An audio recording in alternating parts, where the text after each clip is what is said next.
Je dois vous dire que j'ai eu beaucoup de plaisir à écrire ceci, et je trouve que c'est une très belle activité, soit dit en passant. Oui, en fait, toutes les activités qu'il y a tout au long de la semaine. Je me sens vraiment pour pas faire de faute dans la vie. Alors, Géraldine et moi, je ne m'arrêterai pas. Géraldine, je suis conscient que, lorsque nous passons du temps ensemble, ma tête se trouve souvent dans les cumulonimbus. J'admets que je ne suis pas toujours très vigilant et que je donne parfois l'impression d'être à demi endormi. J'espérais, en contrepartie, te séduire avec mes idées saugrenues, mais je constate qu'elles t'ont plutôt bouleversé. Comme la fois où nos appareils ménagers ont fait défaut et que je t'ai proposé de faire sécher les têtes d'oreiller lors d'une balade en voiture décapotable. Pourtant, tel que je te connais, tu te serais sérieusement bidonné devant les regards abasourdis des témoins. Il y a aussi la fois où je t'ai remis les 100 $ que mon écritoire usagé t'avait coûté, dans un baril contenant 10 000 cents noirs. Ce jour-là, tu me dévisageas tout hébété, et je pus lire dans tes yeux davantage de désespoir que d'amour. Quant à moi, je sentis mon pouls s'accélérer au travers de mes vaisseaux sanguins et mes joues tourner au bordeaux, tel un banc d'écrevisses ébouillanté.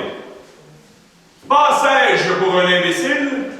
Quoi que notre entourage en pense, ton opinion m'est chère, et ce, même si tu me donnes l'impression que l'époque de notre romance est bel et bien révolue. Étienne, plutôt que de risquer de te froisser en te lançant des insultes, je préfère, par acquis de conscience, prendre le temps de t'énumérer les faits.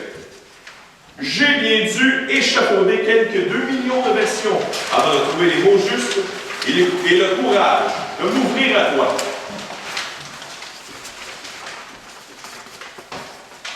Je m'exprimerai donc prudemment, mais sans détour, car l'heure n'est plus aux demi-vérités.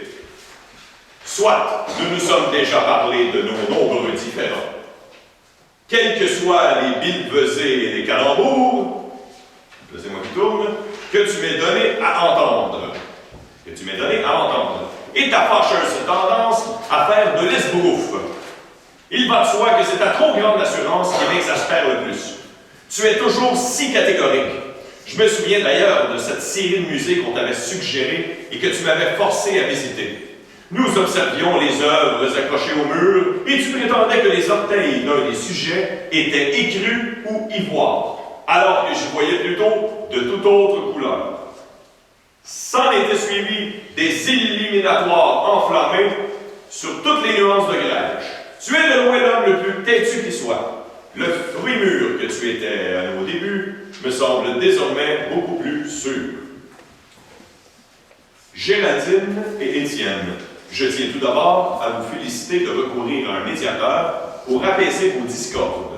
C'est très sensé de votre part et la quasi-totalité de votre entourage partage cet avis. Vous excuserez l'aspect un peu sans dessus-dessous de mon bureau. Mes derniers clients étaient pour le moins agités. Je ne les oublierai pas de sitôt, ces deux jeunes énergumènes-là. Mais permettez-moi de me présenter. Je suis un franco-calgarien d'origine saskatchewanaise et j'ai fait des études en droit en Nouvelle-Zélande. Ayant moi-même connu les affres de la séparation, vous comprendrez que j'ai à cœur d'aider à reconstruire les mariages qui vont à vos lots. Il s'agit cependant d'un processus.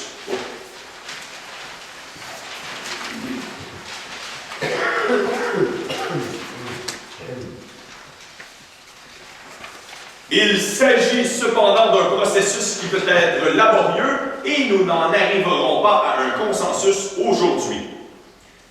Bien des couples se sont succédés dans mon bureau. Certains se sont raccommodés, d'autres pas, car rien n'est ni tout blanc ni tout noir. Entre ces opposés, il y a la gamme presque infinie des gris, des beiges, voire des kakis.